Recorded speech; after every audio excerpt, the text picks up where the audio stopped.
تو وہ خود ہی مر جاتا ہے اور ارطغرل نے ہمیں آگ کے دائرے میں پھینک دیا ہے۔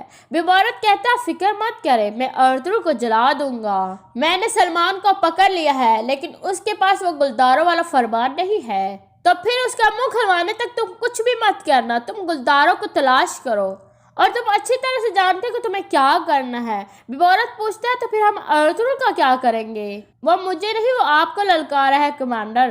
علی جذ کہتا ہے بچھو جال میں پھنس چکا ہے لیکن ابھی بھی اس میں زہر موجود ہے، میں اچھی طرح سے جانتا ہوں کہ اس آگ والے دائرے سے کیسے نکلنا ہے۔ دوسری طرف ارطغرل واپس سگوت پہنچ جاتے ہیں۔ بامسی سے ارطغرل پوچھتا ہے گھنٹی والا کہاں ہے؟ بامسی کہتا ہے وہ دوبارہ کہیں چلا گیا ہے سردار۔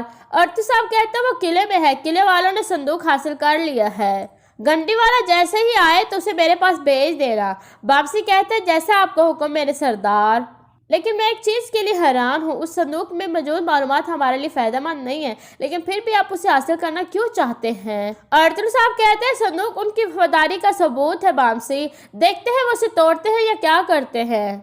احتیاطی تدابیر لے لو بامسی، جب علی جذ کو پتہ چلے گا کہ ہم نے سگوت واپس لے لیا ہے تو وہ کچھ بھی کر سکتا ہے۔ یہ کہہ کر ارطغرل اندر چلے جاتے ہیں۔ دوسری طرف لپکے قلعے کا منظر دکھایا جاتا ہے۔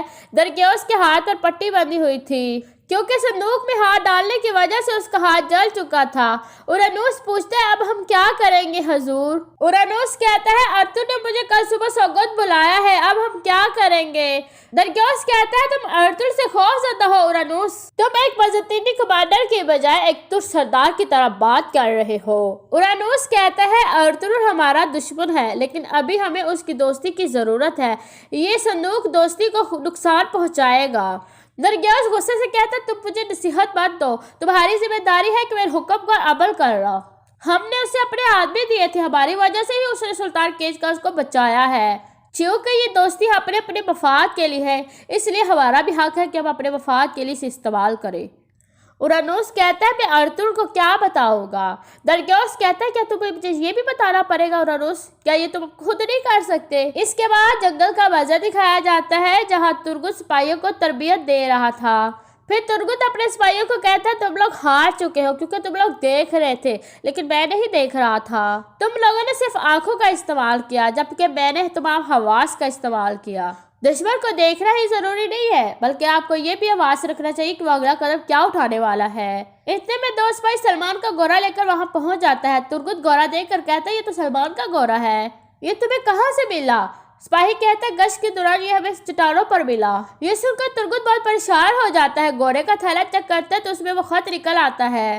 پھر ترگت سپاہی کو کہتا ہے اسے فوراً ارطغرل صاحب کے پاس لے جاؤ۔ پھر ترگت اپنے سپاہیوں کو کہتا ہے فوراً چٹانوں کی طرف جائیں گے، اللہ کرے سلمان ٹھیک ہو، یہ کہہ کر وہ روانہ ہو جاتے ہیں۔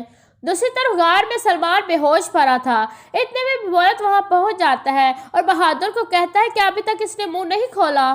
بہادر کہتا ہے میری تمام کوششوں کے باوجود اس نے اپنا منہ نہیں کھولا۔ پھر بیبارت سلمان کو پکڑ لیتا ہے اور کہتا ہے میری آنکھوں میں دیکھو سلمان، میں نے ان آنکھوں سے بہت سے لوگوں کو قتل کیا ہے۔ سلمان کہتا ہے غدار کتے، میں تم سے خوف زدہ نہیں ہوں، میں تمہاری آنکھیں نکال لوں گا، تم جو کچھ مرضی کر لو، جتنا مرضی تشدد کر لو، میں تمہیں کچھ بھی نہیں بتاؤں گا۔ پھر بیبارت اسے مارنے لگتا ہے۔ پھر بیبارت کہتا ہے تمہاری قسمت تمام آگیوں سے مختلف ہوگی، الباسی تمہاری جہنم ہوگا، اور یہاں پر اس قسط کا اختتام ہو جاتا ہے۔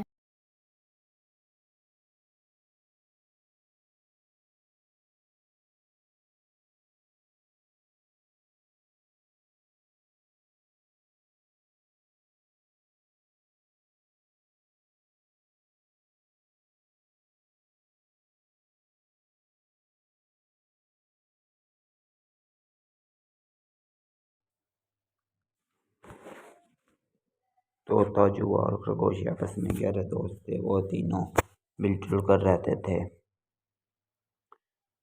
آمنہ غفاری طوطا چوہا اور خرگوش آپس میں گہرے دوست تھے، وہ تینوں مل جل کر رہا کرتے تھے۔ خرگوش سب کے لیے کھانا پکانا، گھر کو صاف کرتا اور سنبھالتا۔ چوہا گھر کے لیے اناج، روشن پانی، سبزی، ترکاری بازار سے لاتا اور طوطا جنگل سے کچھ لکڑیاں بازار میں جا کر بیچ آتا۔ اس طرح تینوں خوب محبت اور مشق کرتے اور خوش خوش رہتے۔ ان کی یہ گہری دوستی اور میل ملاپ پڑوسی میں رہنے والے لومڑی کو ایک آنکھ نہ پاتی تھی۔ مکاری لومڑی نے ایک دن موقع پا کر طوطے کا حال چال دریافت کیا۔ ہم لوگ خوب مزے سے اور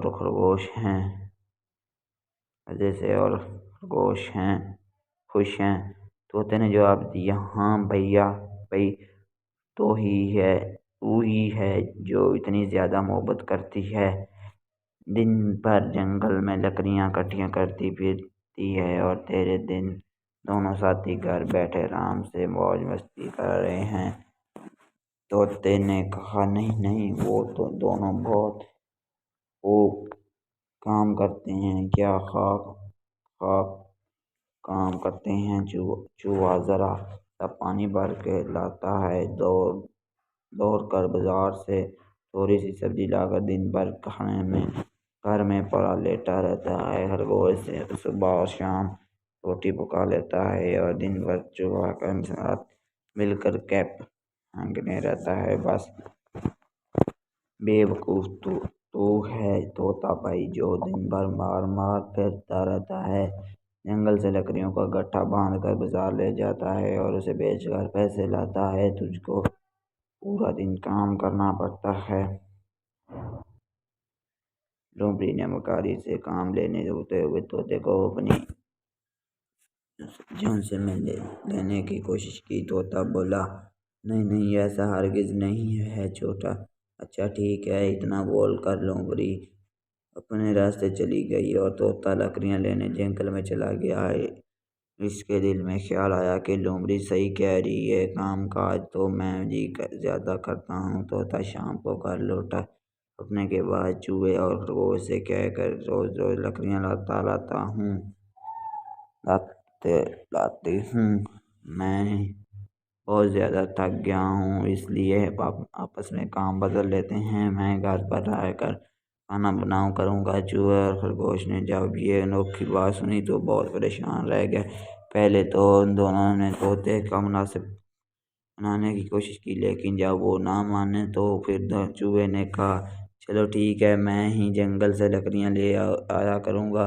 دوسرے دن چوہا لکڑیاں لانے جنگل چلا گیا۔ شام ہو گئی لیکن چوہا گھر واپس نہ آیا۔ خرگوش کو بہت فکر ہوئی۔ اس نے کہا کہ چلو طوطے بھائی، چوہے کو جنگل میں تلاش کرتے ہیں، تم گھر پر ہی رہو، میں خود جا کر دیکھتا ہوں کہ چوہے کو دیر کیسے ہوئی۔ طوطے نے کہا، طوطا تھوڑی دیر بعد لومڑی لوٹا۔ وہ بہت اداس تھا۔ اس نے خرگوش کو بتایا کہ چوہا جب لکڑی لے کر آ رہا تھا تو بلی نے اسے مار کر کھا لیا۔ خرگوش کی آنکھ میں آنسو تیرنے لگے۔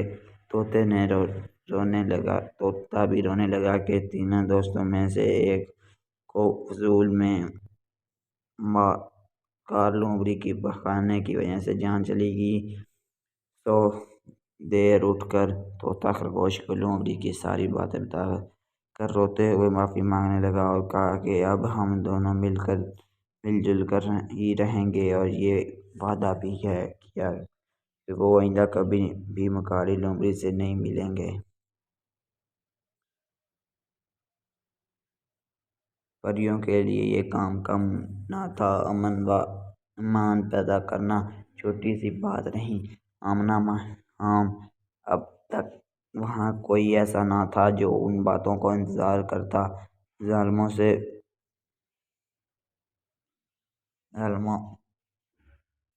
کو بچاتا اور اس سمندر کی سطح پر امن قائم کرنے کا خیال آتا۔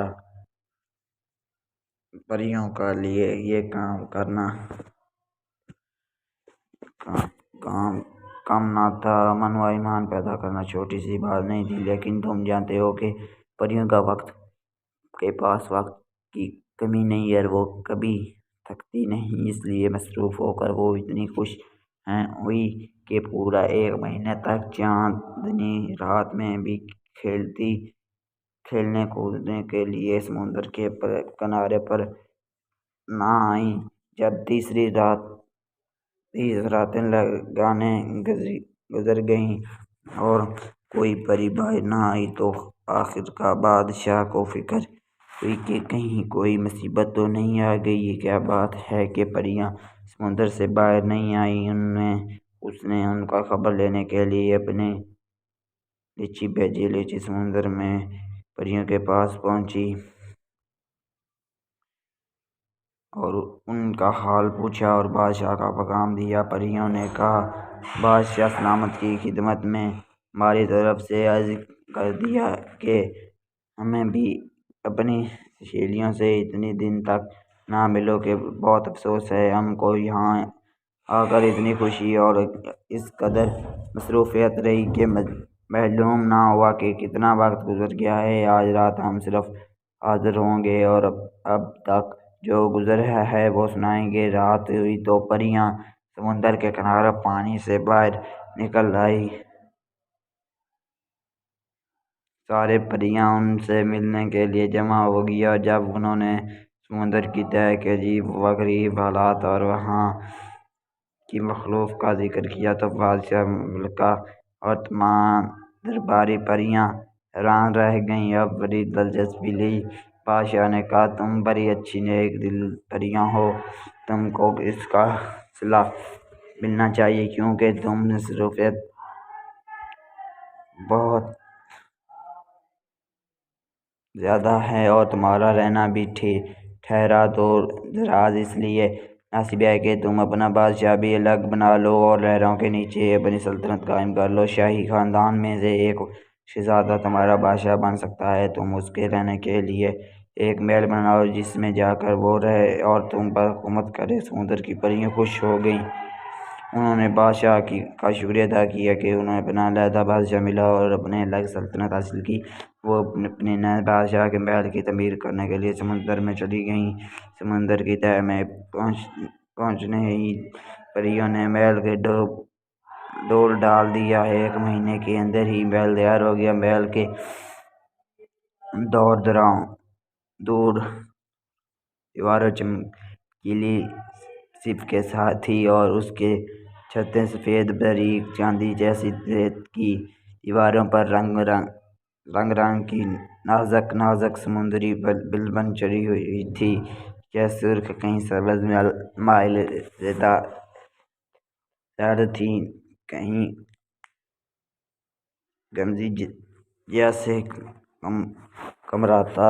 اتنے ہی رنگ کے رہائشی تخت شاہی اور دربار کی نشین بھی کی تاج برا موتیوں کا سفید محل کے چاروں طرف سمندر کے پھولوں کے درخت سے رست باغات تھے۔ جگہ جگہ فوارے جو رات دن چلتے کرتے رات کو روشنی کے لیے چمکتی ہوئی مچھلیاں تھیں جو ہر طرف اپنے چمکیلے جسموں سے روشنی پھیلاتی پھرتی اور جہاں ہر وقت آ جانے کی ضرورت تھی۔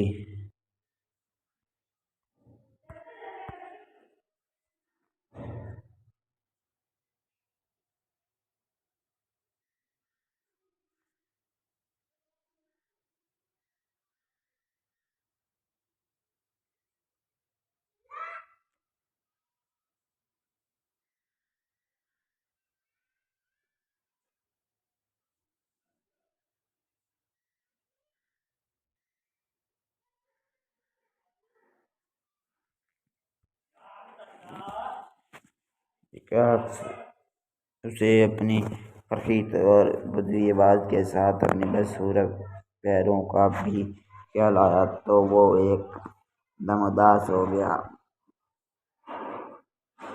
زمین آج موسم بہار کا ایک پیارا اور خوبصورت دن تھا۔ ہلکی ہلکی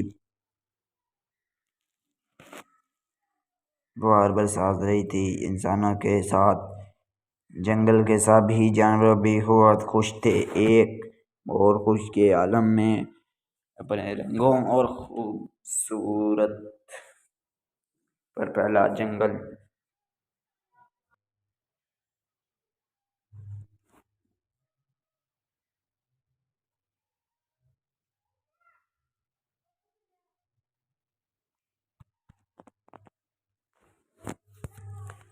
حکیم کی ذمہ داری حضرت ابو عبیدہ رضی اللہ عنہ روایت سے ہے کہ رسول اللہ صلی اللہ علیہ وسلم نے فرمایا مسلمانوں تم میں سے ہر ایک نے سے اس کی رویت کی نسبت سوال کیا جائے گا کہ جو آدمی لوگوں کو حکومت کرتا ہے وہ اس کا رئی ہے اور لوگوں اس کی رویت ہیں، بس واقعی سے اس کی رویت کی نسبت بازی پر عرض کی جائے کہ ہر آدمی اپنے گھر والوں کو راضی ہے اور گھر والے اس کی رویت ہے، آپس میں آدمی سے اس کے گھر والوں کی نسبت بازی پر عرض کی جائے گی جو ہر دعوت اپنے خاندان کے گھر پر راضا ہے اور خاندان کا گھر اس کی رویت سے ہے، بس ہر عورت سے کا خامن کے گھر کی نسبت پر عرض کی جائے ہر نوکر اپنے آقا کی مال و اسباب پر رہی ہے اور آقا کا مال و اسباب اس کی رعیت ہے، یا بس ہر نوکر سے اس کے آقا کا مال و اسباب کی نسبت بازار پر عرض کی جائے۔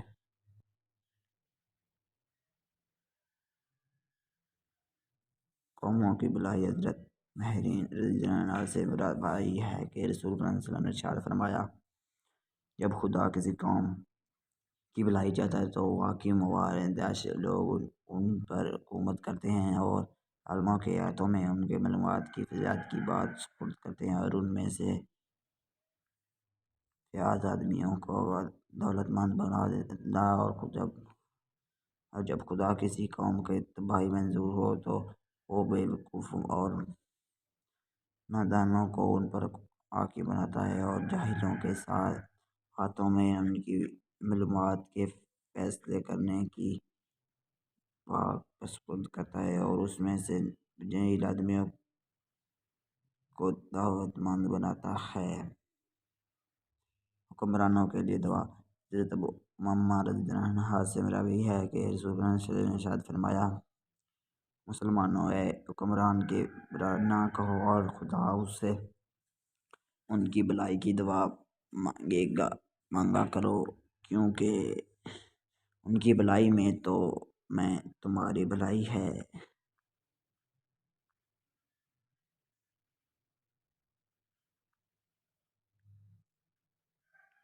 عادل حکمران کی خیر خواہ نبی کریم صلی اللہ علیہ وسلم نے ارشاد فرمایا بادشاہ روی آدمی پر خدا کا سایہ ہوتا ہے اور جو آدمی اس کا ساتھ بے وفائی کرے وہ گمراہ ہوتا ہے اور جو آدمی اس کی خیر خواہ کرے وہ ہدایت پاتا ہے۔ ظالموں کی پناہ گاہ بادشاہ روی آدمی پر خدا کا سایہ ہوتا ہے، خدا کے بندے جو ظالم ہوتے ہیں اس سائے میں پناہ لیتے ہیں، اگر وہ انصاف کرے تو اس کا ثبوت دیا جاتا ہے اور رویت پر اس کا شکریہ ادا کرنا جب ہوتا ہے جب اگر وہ ظلم کرے یا خدا کی امانت میں خیانت کرے تو بے گناہ پر اور نویت کی صبر کو لازم آتا ہے۔ اللہ کا سایہ بادشاہ نبی کریم صلی اللہ علیہ وسلم نے ارشاد فرمایا بادشاہ روی آدمی پر خدا کا سایہ ہوتا ہے جو اس کے بزرگ یعنی خدا اس کی بزرگی دیتا ہے اور جو اس کا عنایت کرے خدا اس کو ذلیل کرتا ہے۔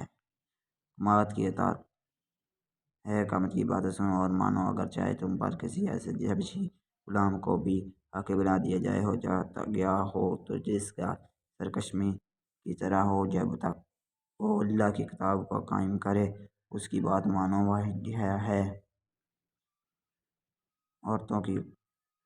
عورت کی حکمرانی نبی کریم صلی اللہ علیہ وسلم نے ارشاد فرمایا وہ قوم ہرگز فلاح نہیں پائے گی جس نے اپنی حکومت کسی عورت کے سپرد کی ہو۔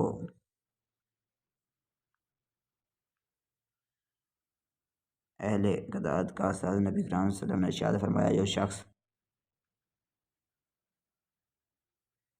بھی 10 آدمیوں کے مرنے کا نگران بنا ہو اسے قیامت کے دن اس حالت میں لایا جائے گا کہ اس کے ہاتھوں اس کے گردن کے طاقت کے ساتھ بندھے ہوں گے یہاں تک کہ یا بات تو اسے انصاف آزادی دی جائے گی یا ظلم لا کر ڈالا جائے گا۔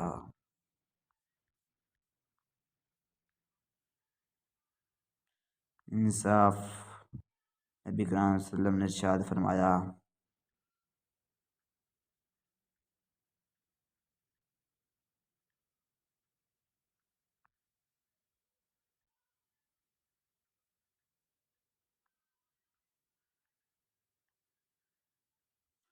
بلا شک انصاف کرنے والا رحم کر دینے ہاتھوں اور اللہ کے دونوں ہاتھوں دیتا ہے۔ نور کے نصیب پر چاہو گے، یہ لوگ وہ ہیں کہ جس تک قوت سنبھال لے رہے ہیں اپنی فصلوں میں، یہاں تک کہ اپنے گھر والوں کے ملالم میں بھی انصاف سے کام لے رہے ہیں۔ اہل اقدار کی ذمہ داری۔ نبی کرام صلی اللہ علیہ وسلم نے ارشاد فرمایا، جو شخص کو اللہ نے مسلمان کی کسی مسئلے کی ذمہ داری سونپی ہو، پھر وہ مسلمانوں کی ضروریات اور ان کی فکری حاجات کی نظر انداز کر کے اس سے چپ کر بیٹھا ہو، تو اللہ تعالیٰ قیامت کے دن اس کی ضروریات اور فکرات احتیاط کی نظر انداز کر کے اس سے روپیش ہو جائے گا۔ دینے کا بیان۔ نبی پاک صلی اللہ علیہ وسلم نے ارشاد فرمایا، خدا کی قسم ہم یہ حکومت کا کام کسی ایسے شخص کے سپرد نہیں کرتے جو خود اسے طلب کرے یا اس کے عریض ہو۔ بہترین حکمات۔ نبی کرام صلی اللہ علیہ وسلم نے ارشاد فرمایا، تمہارے بہترین حکمات وہ ہیں جن سے تم محبت کرتے اور وہ تم سے محبت کرے، تم انہیں دعا کرو اور وہ بھی دعا دیں۔ تمہارے بدترین حکمات وہ ہیں جس سے تمہیں نفرت کرو اور وہ تم سے نفرت کرے، تم پر لعنت بھیجے، وہ تم پر لعنت بھیجیں، تم ان پر لعنت بھیجو۔ غضب سے محفوظ لوگ۔ نبی کرام صلی اللہ علیہ وسلم نے ارشاد فرمایا، اللہ کے کچھ مخلوق ایسی ہے کہ اللہ نے اسے لوگوں کی ضروریات پوری کرنے کے لیے پیدا کیا۔ لوگوں کو جب کوئی آفت حاجت پیش آتی ہے تو گھبرا کر انہیں کے پاس جاتے ہیں، ایسے لوگ اللہ کے عذاب سے محفوظ ہیں۔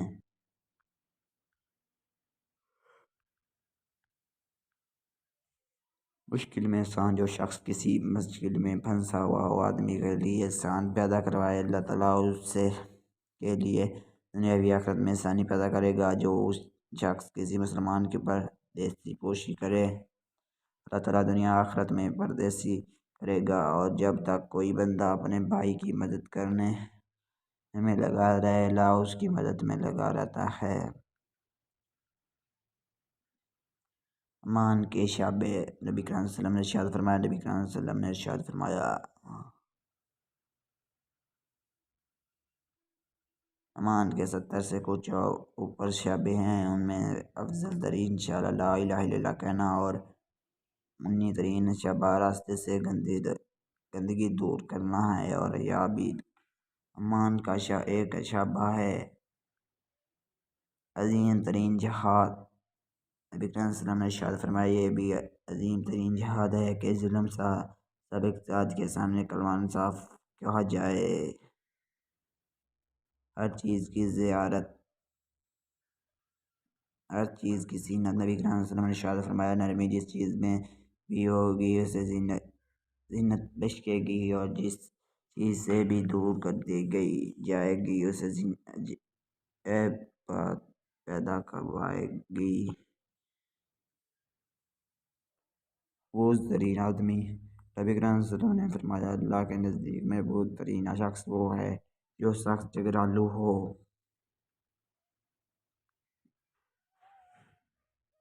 جگرا چھوڑ۔ نبی کرام صلی اللہ علیہ وسلم نے ارشاد فرمایا، جو شخص باطل پر ہوتا وہ جگرا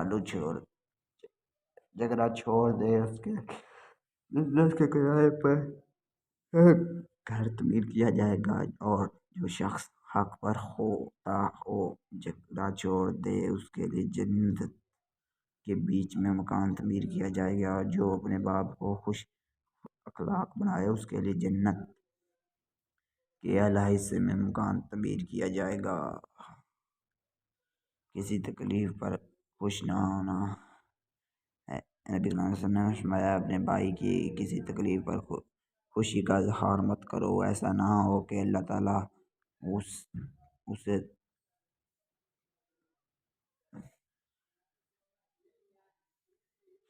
اللہ تعالیٰ اسے تو اس تکلیف سے عطا فرما دے اور تمہیں مبتلا کر دے۔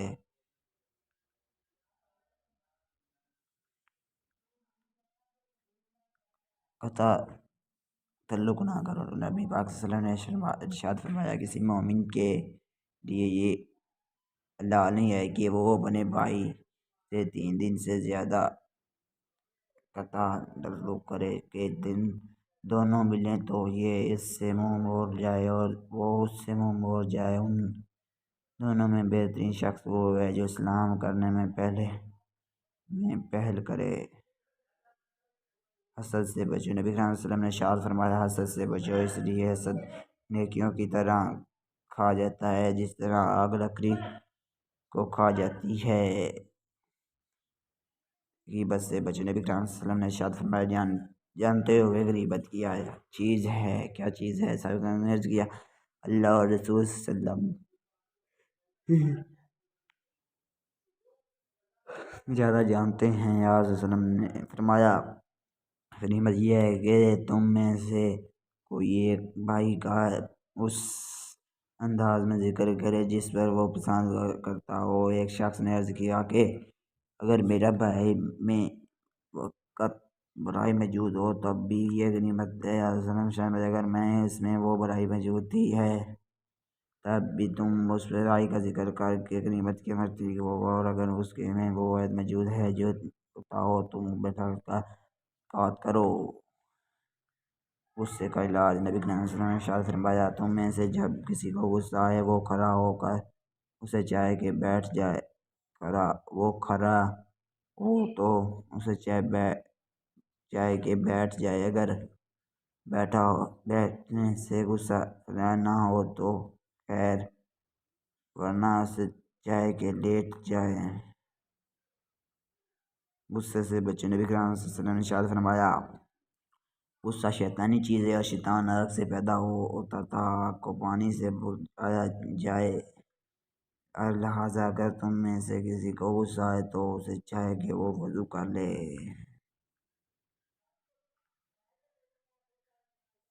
بھاری گناہ۔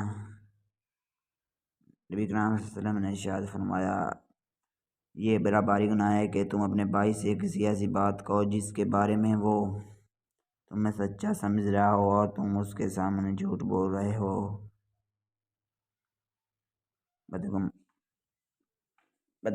بدگامی سے بچو۔ نبی کریم صلی اللہ علیہ وسلم نے ارشاد فرمایا لوگوں کے ساتھ بدگامی کرنے سے بچو،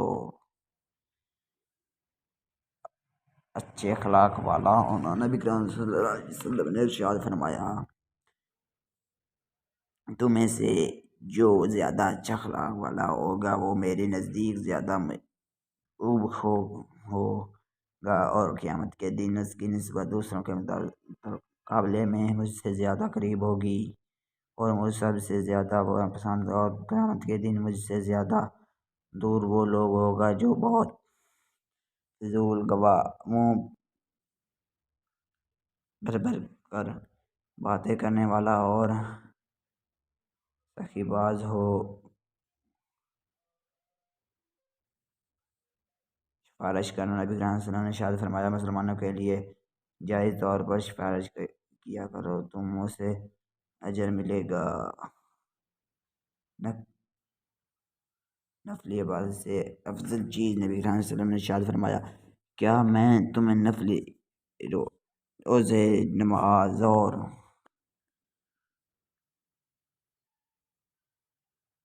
صدقے سے زیادہ افضل چیز نہ بتاؤں؟ صحابہ کرام صلی اللہ علیہ وسلم نے عرض کیا ضرور بتائیں۔ یا رسول اللہ باہمی تعلقات کی خوشبار بنانا یعنی جھگڑے کو ختم کرنا، اس لیے کہ باہمی تعلقات کا بخارا مونڈے والی چیز ہے۔ میرا مطلب نہیں کہ یہ گاڑا بال مونڈا ہے۔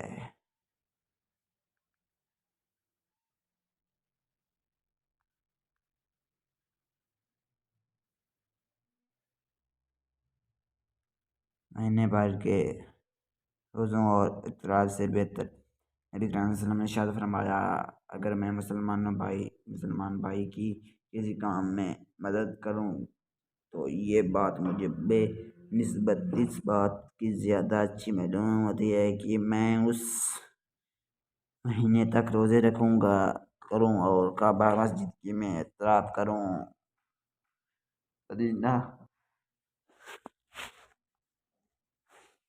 مدد نہ کرنے کی سزا۔ نبی کریم صلی اللہ علیہ وسلم نے ارشاد فرمایا، جو مسلمان اپنے مسلمان بھائی کی ذلیل سمجھے اور اس کی مدد نہ کرے، جو باوجود اس کے وہ اس کی مدد کرنے کی عادت رکھتا ہو، قیامت کے دن خدا اس کو تمام حضرات کے سامنے ذلیل کرے گا۔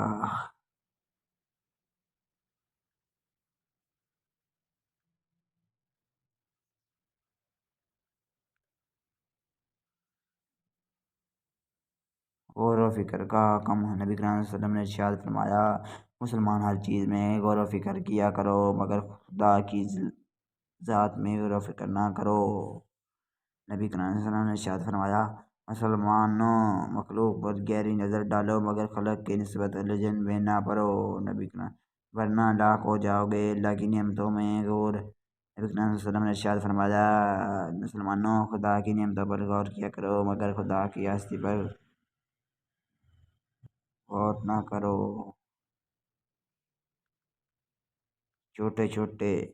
چھوٹوں سے واضح کا حکم۔ نبی کریم صلی اللہ علیہ وسلم نے ارشاد فرمایا، چھوٹوں سے جاگ کر ملو تاکہ تم خدا کے نزدیک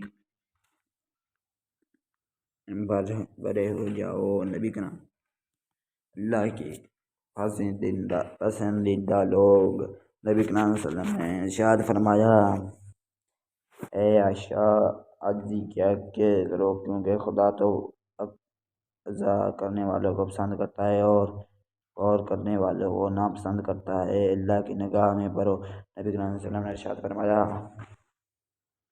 جو شخص تواضع کرتا ہے خدا اس کے مرتبہ کو بلند کرتا ہے، بس وہ اپنی نگاہ میں چھوٹے ہونے لگتا ہے مگر لوگوں کی نظر میں بڑا ہوتا ہے، اور جو شخص غور کرتا ہے خدا اس کو ست کر دیتا ہے، بس وہ اپنی نگاہ میں بڑا ہوتا ہے مگر لوگوں کی نظروں میں چھوٹا اور حقیر ہوتا ہے۔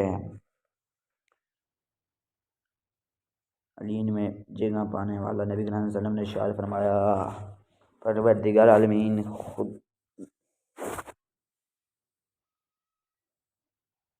کہ جو آدمی میرا الہا کر کے نرم ہو جائے وہ خاطر جگ جاتا ہے اور زمین پر تکبیر نہیں کرتا، وہ اس کے مرتبہ کو بلند کرتا ہوتا ہے یہاں تک کہ اس کو علین میں جگہ دیتا ہے۔ عورتوں کے لیے حیا۔ نبی کریم صلی اللہ علیہ وسلم نے ارشاد فرمایا، حیا کے 10 حصے ہیں، 9 حصے عورتوں میں ہے اور 1 حصہ مردوں میں۔ اللہ سے حیا کرنا۔ نبی کریم صلی اللہ علیہ وسلم نے ارشاد فرمایا، مسلمان تو خدا سے پوری شرم کرے اور خدا اسے پوری شرم کرتا ہے۔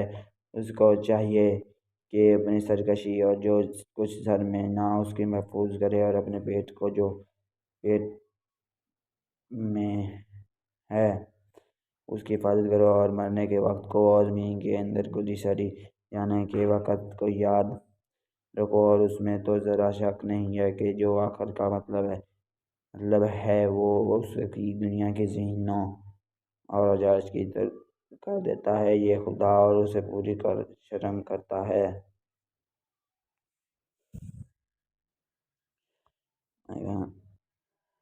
امان و حیا۔